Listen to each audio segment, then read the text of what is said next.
Olá, olá, olá, sejam muito bem-vindos ao Unicap Talks, um podcast que conecta você com os melhores especialistas. Nós continuamos aqui no Congresso Brasileiro de Cirurgia de Cabeça e Pescoço e com os melhores especialistas, né, Daniel?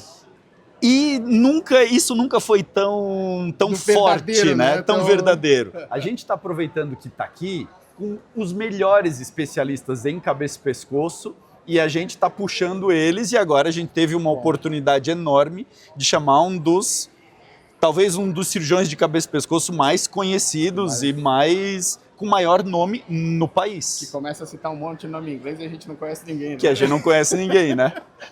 Mas que honra! Eu vou deixar ele se apresentar. Rafael de Sico, meu amigo. Tudo bem? Apresente-se pro pessoal. Quem é você? Primeiro só falar que é uma honra os caras ficarem falando que um dos caras mais conhecidos. Eu não acredito nessas coisas, mas tudo bem. É humilde. Meu nome é Rafael, eu sou cirurgião em São Paulo. Eu sou chefe hoje do Serviço de Cirurgia de Cabeça e Pescoço do Instituto de Câncer Dr. Arnaldo, que é uma instituição privada que atende paciente do SUS, né? Uma instituição antiga, foi o primeiro hospital de câncer no Brasil. Vocês nem sabiam disso. Não sabia. É um hospital que já tem 105 anos de história. E é um hospital que atende pacientes do SUS, fica dentro do complexo da Santa Casa. Então o pessoal confunde, acha que a gente é da Santa Casa, a gente não é da Santa Casa. E eu já estou lá há 20 anos trabalhando lá. E além disso, sou pai de duas crianças, né? E gosto de tocar minha batera de vez em quando também. Eu tenho algumas doidices aí na minha vida, né? Apesar de morar em São Paulo, eu me locomovo de bicicleta.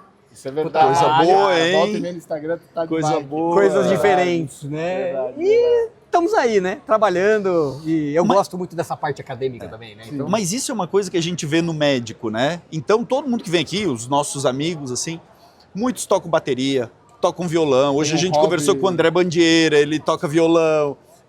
Então essa parte cultural no médico é muito forte, né? Tem uma atividade extra, um hobby, né? eu acho que precisa. Se você não tem algo além da medicina para você se entreter, a nossa vida é muito difícil. A nossa vida é muito mais puxada, na oncologia, uma carga, né? Exatamente, é uma carga emocional É muito isso grande daí. que a gente leva numa boa porque a gente está acostumado. Mas assim, se a gente não tiver uma válvula de escape, né? É muito ruim, é muito difícil. Então a gente percebe, e isso daí é um diferencial, eu acho. Claro! Eu acho que deixa a pessoa mais que leve, tem um né? hobby é uma pessoa que você vê que ele consegue levar melhor a medicina. E quem sabe isso seja um diferencial até. E uma coisa que a gente vê também, o médico, pela sua formação, por ser talvez muito certinho, muito estudioso, os hobbies nunca são assim mal feitos, né? Então assim, se a pessoa inventa de tocar bateria, se dedica muito, toca muito bem bateria. Toca muito bem. Se resolve escrever livro, escreve muito bem. Tô preocupado porque eu ainda não peguei a faixa preta. Mas isso é questão de tempo. Isso é questão de Eu ainda não tempo. tô fazendo muito bem. Isso é questão de tempo. Isso aí não tem jeito. Você vai ter que O faixa esperar. preta é o faixa branca que nunca desistiu. Que nunca desistiu. É verdade. A gente trouxe você, Rafa, porque a gente quer falar um pouco da parte chata da cirurgia da tireoide, que são as possíveis complicações, né? Que é aquela coisa Será que eu sou especialista em complicação? Não, pelo contrário, porque a gente quer falar de algo que a gente tem, né? Que é as tecnologias para evitar complicações, né? Certo, E disso tu entende bastante. Pois né? é. Entendeu? Então, assim, para os nossos ouvintes, telespectadores, assim, entenderem o que são as principais complicações numa cirurgia de tireoide. Né? Pensando em complicações de tireoide, eu falo sempre que tem 3 grandes complicações. Hematoma, né? Que eu acho que já diminuiu muito hoje com novas tecnologias, melhorou muito, mas ainda tem. E depende né? muito da técnica cirúrgica. Exatamente. Né? Cuidado pós-operatório, perioperatório, né? Lesão de nervo. Mas dessas 3 complicações, vamos voltar um pouquinho. Dessas 3 complicações, o hematoma diminuiu muito, porque a gente melhorou muito. A nossa técnica refinou a técnica. Lesão de nervo, rouquidão, disfonia, diminuiu Caiu muito. por causa da monitor monitorização. de nervo, ele mudou o jogo na disfonia. A gente operava, vocês pegaram isso, com certeza, operava o paciente e deixava o paciente acordar com a mesa toda arrumada, para se precisar fazer traqueostomia, Isso hoje paralisia existe. bilateral. Sempre não desfazia a mesa, Exatamente. deixava lá A instrumentadora ficava até lá o prontinha, paciente até você sair da acordar. sala cirúrgica. Quer dar uma tossida, né? Eu dava uma tossida, ficava tranquilo que tava... E isso não existe mais. Acabou. isso é passado para quem tem monitor de nervo. Um dos medos dos pacientes é, eu vou perder minha voz. Eu falo, cara, depois do monitor de nervo, você não perde. Não existe mais. Né? Exatamente. Então... Porque o monitor ele serve para parar a cirurgia, né? Então, se você viu que o nervo não está tão bom, a gente para a cirurgia. E eu explico isso para o paciente sempre. Se eu vou fazer uma tireoidectomia total, remoção total da glândula, se eu tenho alguma alteração de um lado, eu paro a cirurgia e deixo para operar depois. É muito melhor operar 2 vezes do que fazer uma traqueostomia. Né? Então essa complicação também diminuiu. Mas tem uma terceira que eu acho que é o grande problema. Eu acho que é o hipoparatireoidismo. Ainda é o calcanhar de Aquiles. Que é o hipoparatireoidismo, né? Explica o que é o hipoparatireoidismo, Rafa. A gente tem normalmente 4 glândulas que ficam atrás da tireoide, que são as paratireoides. E a manipulação, a gente quer deixar essas glândulas no lugar. Só que a vascularização ela é tão delicada e a paratireoide é tão delicada que muitas vezes, mesmo você preservando a paratireoide, você acaba fazendo com que ela pare de funcionar, né? E muitas vezes por causa da vascularização dela, por causa do sangue que deixa de chegar lá. E a paratireoide para de funcionar. Com isso, a paratireoide ela produz um hormônio chamado PTH, ou paratormônio. Esse PTH ele faz com que o cálcio fique estável dentro da corrente sanguínea. Então, se o PTH está baixo, o hormônio está baixo, o cálcio ele não vai ficar na corrente sanguínea e ele vai sair. E aí a pessoa começa a ter um monte de sintoma que é muito ruim, né? Formigamento, cãibra, às vezes faz até contração, né? Parece que a pessoa está tendo um derrame, às vezes, né? Tem gente que às vezes até confia. Vai para emergência achando que está tendo um AVC. Ou às vezes chega lá o colega e fala, não, isso é uma crise de ansiedade de ação. Não é hipocalcemia, é a baixa do cálcio no sangue. E é um problema que é um transtorno, porque paciente que faz isso e fica pro resto da vida com hipoparatireoidismo, às vezes tem que tomar cálcio pro resto da vida. E são vários comprimidos, os comprimidos não são baratos. E é um transtorno, muda muito a vida da pessoa, né? E com malefícios a longo prazo, né? Exatamente. E essa ansiedade, eu acho que talvez o pior seja isso. A pessoa pode estar normal, mas a ansiedade de poder dar uma crise a qualquer momento, tá dirigindo, dar uma crise... E tem estudo com questões psíquicas e aumento de taxas de suicídio em paciente com hipoparatireoidismo. Então, assim, não pode ser desprezível, não pode ser negligenciado de jeito nenhum. E, Rafa, essa incidência é muito alta? Ela não é alta, ela varia muito, né? Se a gente for ver a literatura, ela varia muito. Ela é baixa, graças a Deus. Eu acho que as técnicas também que vieram para diminuir hematoma, as técnicas cirúrgicas, equipamentos que a gente usa, melhoraram muito. O uso de lupa, que hoje é muito uma rotina. Diminuíram essa incidência de hipoparatireoidismo, mas a gente ainda tem 2 a 3% aí, às vezes até um pouco menos, 0,8% de definitivo, né? O grande ponto também é o destemporário, né? Mas o temporário é bom porque vai melhorar. Eu tive uma hipopara temporária, então escolhi meu cirurgião e graças a Deus foi temporário. Mas assim, cara, um episódio de hipocalcemia é uma coisa assustadora mesmo, assim. Eu brinco, eu falo para os pacientes que é uma crise de ansiedade que tu não controla, porque tu começa a ter uma sensação de morte e aí você começa a ter um formigamento. E assim, acho que eu tive 1 ou 2 episódios desse, depois regularizou. Mas já deu o suficiente para aprender na prática o que os pacientes sofrem. Foi uma bela experiência, né? Como paciente, assim... Eu dei um trabalho com meu cirurgião. Eu tinha uma tireoidite linda, assim. Linda. Mas o problema, eu acho que é o hipopara definitivo mesmo. Né? Acho que é o que vai trazer a longo prazo. E o que tu estuda, porque assim, tu é um cara extremamente early adopter, né? Um cara que está sempre na vanguarda de novas tecnologias. O que tu conhece, o que tu sabe, o que está chegando no mercado, o que a gente tem disponível para ser o nosso monitor de nervo da paratireoide? Né? Então, já tem coisa para isso, né? Então, existe descobriram em estudos que a paratireoide, ela emite uma luz, né? Ela tem um feixe de luz que você consegue detectar. E aí existe um aparelho que faz que detecta a autofluorescência da paratireoide. Faz uma leitura daquela luz, que a gente não consegue ver olho nu. A gente não consegue ver olho nu. Então é uma canetinha, né? O negócio chama PTI, é o olho da paratireoide, né? Então ele identifica a paratireoide. Você coloca a canetinha ali e você sabe se você está mexendo na paratireoide ou não. Então é um device muito legal, tem sido usado muito. Nos Estados Unidos é uma rotina já deles. E eles usam para identificar a paratireoide. A gente já tem disponível no Brasil? Não. Não tem aviso ainda? Ainda não. E acredito que com o tempo a gente vai ter bastante uso para isso. O grande problema é custo, né?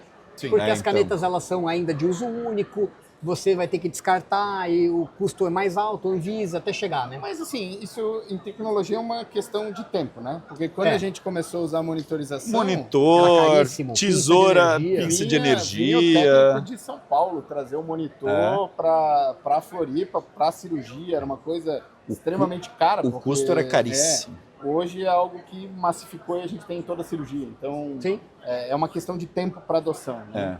Então, acho que... Mas, além disso, alguma outra... Sim, esse é legal. Esse você identifica a paratireoide, mas você não vai saber se a paratireoide ela tá boa ou não. Você que ela sabe tá ali. Paratireoide não é paratireoide. Esse é um.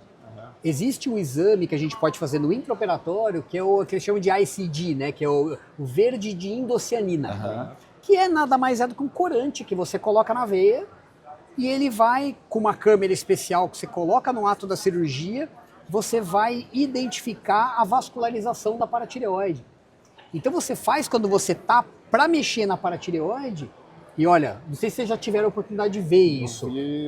Você vem louco, tem vaso que você fala, puta, eu ia levar embora esse vaso aí. Sim. É minúsculo, às vezes ele faz a volta por cima da paratireoide e você consegue identificar e preservar aquele vaso. Então assim, apesar de ter muito pouco ainda no Brasil, na Europa se tem muito, tem grupos franceses que já zeraram hipoparatireoidismo definitivo. Zeraram. Né? Então, assim, não é qualquer besteira. E se você zera o hipoparatireoidismo, você tira mais um problema do paciente. Imagina. Então, assim, e não é uma coisa que é tão complexa. Porque o verde de indocianina não é caro. Né? Não é tóxico para o paciente. Você pode fazer várias dosagens. E você precisa ter só o device, que é a câmera, que é uma câmera igual aquelas night vision, aquelas que a gente vê exército que de noite, fica branco e preto. Preto e branco e verde, né? Exatamente. Você vê aquilo ali e ela vai corar aquela imagem, você tira você mexe, deixa a paratireoide onde você tem que deixar. E muitas vezes, tem um cirurgião que a gente conhece da Espanha que chama Pablo Lorente, ele tem uma experiência muito grande, ele foi um dos primeiros a descrever isso. Ele mostra que às vezes não é você preservar, você preserva a vascularização, só que você deixa a paratireoide solta, ela dobra o vaso. E aí você pode fixar o vaso na traqueia e você volta a de forma que a artéria não faça avaliação uma angulação. De alguma maneira você consegue restabelecer o fluxo. Exatamente. Então, assim, é fantástico. No Brasil, tem pouca gente que tem experiência. Tem o cameraman que está aqui, não sei se vocês estão vendo o cameraman atrás da gente ali, que é o Dr. Ele falou com a gente sobre celebroscopia. Ele é o cara que está ensinando a galera aí a fazer o verde de indocianina. E ele que trouxe o Pablo até para o Brasil para fazer, né? Então, assim, é um dos grandes precursores aí dessa técnica. E isso você já tem usado? Eu já tenho usado, comecei a usar. Tem uma curva, tudo tem curva de aprendizado. Né? Então, assim, a grande dificuldade é você classificar a paratireoide, se ela tá boa, se ela não tá. Se ela não tá funcionando, ou se ela tá funcionando plenamente, tudo bem. Mas se, o intermediário ele é mais difícil. Mas como diz o próprio Pablo Lorente, basta você ter uma paratireoide. E os estudos mostram, se você tem uma paratireoide que tá boa, que tá no grau máximo assim, de vascularização, já tá o ótimo. resto você não precisa se preocupar mais. Você pode nem precisar fazer, né? E tem outras coisas que vão chegar. Já tem estudo chinês que está mostrando inteligência artificial. É a pergunta que eu ia te fazer, exatamente. Então, dá para você criar um modelo de IA onde você tem várias fotos de paratireoide funcionante e paratireoide não funcionante. Aí você precisa de uma câmera de vídeo. E é isso, quem sabe a robótica. Se a gente conseguir fazer a robótica para tireoide, ela vai ajudar, porque você vai integrar esse sistema. É um algoritmo que não é difícil de fazer para quem mexe com IA. Você consegue ver. É plugin, né? Você vai só conectar e atualizar o robô. Põe um banco de dados enorme, bota a máquina para aprender e ela vai identificar se a paratireoide é boa ou não. Se ela começar a desvascularizar, ela vai aparecer vermelhinha lá, você já sabe que ela não tá legal. É fantástico. Legal isso, Eu acho que para paratireoide, que é o nosso grande calcanhar de Aquiles, a gente vai ter... Vou botar aí, próximos 5 anos... Os próximos anos vai ter muita mudança, né? Vai ter muita mudança. E a fluorescência, você fazendo mais casos, você vai ver que a sua rotina ela não vai mudar tanto, né? Acho que o grande desafio é ter a máquina, né? Ter o aparelho, que é aparelho caro, não tem em todo hospital. Né? Exatamente. Só que a grande vantagem é que a gente tem um problema na cabeça do pescoço. muitos equipamentos que a gente tem que comprar, eles só são para cabeça e pescoço. Sim. Então, quando você vai para um hospital, Sim. você tem que ter... O cara vai falar, não, mas vocês fazem pouca Tantas cirurgia cirurgias. comparado com ortopedia. O verde de indocianina não. Você usa para vascular, você usa para plástica, para ver viabilidade de retalho, reconstrução cirúrgica, anastomose intestinal. Você pode usar para ver viabilidade da anastomose. Sim. Então, assim, você pode conseguir negociar para o hospital para ele ter esse aparelho para várias especialidades e vai beneficiar várias equipes. Então, uma vantagem, né? Zerar hipoparatiroidismo é uma coisa que sonho, cara. Ô, Rafa, e o próprio Pablo fala que muda também a abordagem depois que a pessoa aprende, sem a indocianina, né? A nossa abordagem cirúrgica, o nosso cuidado, a nossa delicadeza muda, né? Daniel, você acha que não mudou o jeito de você mexer no nervo depois que você aprendeu a usar a monitorização? Sem dúvida. É impressionante como a gente vai aprendendo. Depois, quando não tem a oportunidade de usar, muda a nossa abordagem. A própria toética, né? Quem Também. aprendeu Também. você começa a ter algumas coisas diferente. Exatamente. Você fica mais fácil achar ele por via retrógrada, você começa a ter outras mudanças. É outra coisa. Porque a gente está falando de coisas, eu acho que a gente chegou num momento na nossa capacidade cirúrgica que não é mais nossos sentidos. Não é o tato. O nervo não é o tato. A gente não corta o nervo. É muito difícil cortar o nervo. Sim. Você corta geralmente de propósito, porque você tem um tumor invadindo o nervo ali. Mas você não corta o nervo, mas você causa uma lesão que você não enxerga. Quem enxerga para você é o aparelho. É igual a paratireoide. A gente tenta preservar. E aí, quando você enxerga aonde você vai ter que cortar e você vê um padrão de vascularização ali, é ali que está o pulo do gato. E a gente vai aprender a soltar e vai mudar a nossa tática. Mesmo sem o verde de indocianina. É isso daí. E quem vai ganhar com isso é o paciente. É o paciente, sempre. É sempre o objetivo. Sempre. Legal, né? Mais alguma pergunta?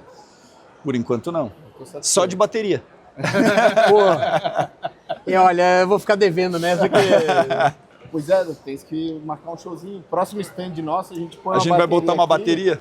A presidente queria me botar para tocar nesse congresso. Mas eu falei, não, melhor não vai dar certo. Não, mas legal. Rafa, obrigado. Eu que agradeço a oportunidade. A gente pegou o Rafa aqui no corredor, porque daqui a pouco ele vai dar aula, amanhã o dia inteiro ele vai dar aula, então a gente vem cá que você vai gravar conseguiu agora. um tempinho aqui na agenda dele. Amanhã eu tô ferrado. Meu. Rafa, obrigado, viu? Imagina, eu agradeço mesmo. Muito legal. Obrigado. Obrigado você que ficou até o final e até a próxima. Tchau, tchau.